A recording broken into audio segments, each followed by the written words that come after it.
I'm Andrew Fordred, and I'm an OSINT, or Open Source Intelligence consultant and specialist. I do various investigations or research around the world.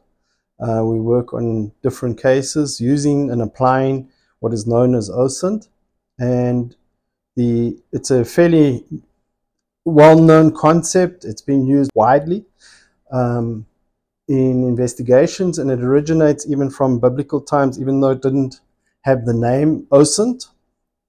And it was predominantly also used during the Second World War, when the Allies, for example, were monitoring the German forces in France. And a very good example of that is when they used to try and assess the German supply lines into the villages of captured areas. So if they had an abundance of food, they knew the supply line was working well, and it was a simple task of just going to look at the markets. And if they had a shortage of food, they knew the supply lines weren't working well. And if they were working well, obviously they could take action against those supply lines. And then open source intelligence is primarily a research type function. It's not forensics. Forensics is a total different thing. So we often talk about cyber forensics or digital forensics. OSINT is not that. And as I'll discuss a little bit later on, it has a support role in investigations and forensics. So that leads us to what is open source intelligence in terms of the greater intelligence fields, and that we call all source intelligence. So you get human intelligence, you get signal intelligence, you get imagery intelligence, and you get signature and measurement intelligence. And that is commonly known as different disciplines within the intelligence field. Open source intelligence fits into that, and it encompasses all those disciplines together, even though open source intelligence can achieve all of those, because in open source intelligence we also have a look at images and geolocation and all those activities to be able to perform the research functions. So what is the process? The process is 100% built on the original intelligence cycle, where we get our planning phases, we get our collection phases, we get our evaluation phases, we then get our dissemination and final analysis. And that intelligence cycle can continue cycling around as much as it needs to until it answers a question that is required in terms of an intelligence requirement. And you cannot achieve anything here unless you accomplish all the steps of the intelligence cycle. And it's no different with open source intelligence. Open source intelligence is 100% based on intelligence disciplines per se. If we look at them holistically, they're all basically the same sort of field. So even if you're doing satellite imagery, it has to go through that process, because we've got an intelligence requirement, or what would be our client's requirement or question. We have to go through that process to answer that question. So that is the key adaptation of utilizing open source intelligence in investigations, and which brings us to how we manage our sources and what sources we use. And particularly even in the fraud forensics, open source intelligence can identify various aspects. So it can identify people for us, it can identify locations. So for example, if you're dealing with suspected money laundering, you can look at a person's profile, and then we can look at their locations and conduct and activities and see if it matches to what an allegation could be.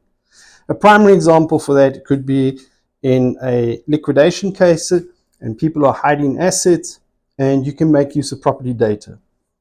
And in an example case that comes to mind is one where we were assessing a process where people were hiding assets, and then the house that was part of the investigation was put on the market, and we applied open source intelligence to their process, and we could see within the property, which was on the estate agent's website, and we could see within the property itself they had very valuable paintings.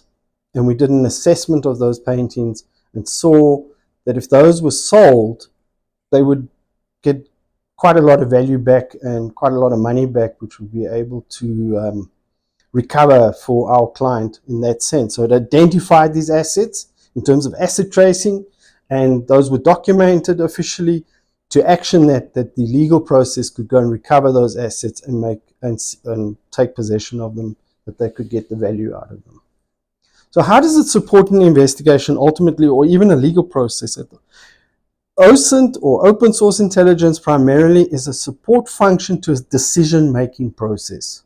So the whole point is, and going back to the beginning, is and that's why we bang on the intelligence cycle so much, is because when we have the intelligence requirement, in the intelligence requirement, there's a question. The question ultimately has to be answered because the client has a requirement to support a decision they're going to make. If they haven't made a decision, it means that the process hasn't achieved what it's meant to achieve. We've got to be able to provide the client with credible information or intelligence that they are able then to make a decision. Are they going to action an item? Are they going to divert an item? Are they going to add resource to a particular activity? For example, if there's a security risk, they know that they've got to bolster their security in a particular area, because OSINT delivered to them probably something like impending strike action or impending protest actions and that sort of thing, gathered from public sources.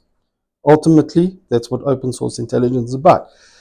There's nothing confidential about it in terms of the collection process, whereas other intelligence disciplines can involve a lot of confidential information and can have a covert side to it. The only thing that is confidential about open source intelligence at the end of the day is the objectives, the process in terms of accomplished through that particular project, and ultimately meeting the client's requirements. The rest of it is not confidential because everything is obtained from public sources. And people will say, oh, well, I can just Google certain things. Yes, you can, but you're going to find yourself sitting with a handful of lack of information. OSINT is so much more than that. It's a delightful process. It's a very powerful process and can accomplish a lot of things. Most importantly, to be able to provide the client with a cost-effective solution to making a decision.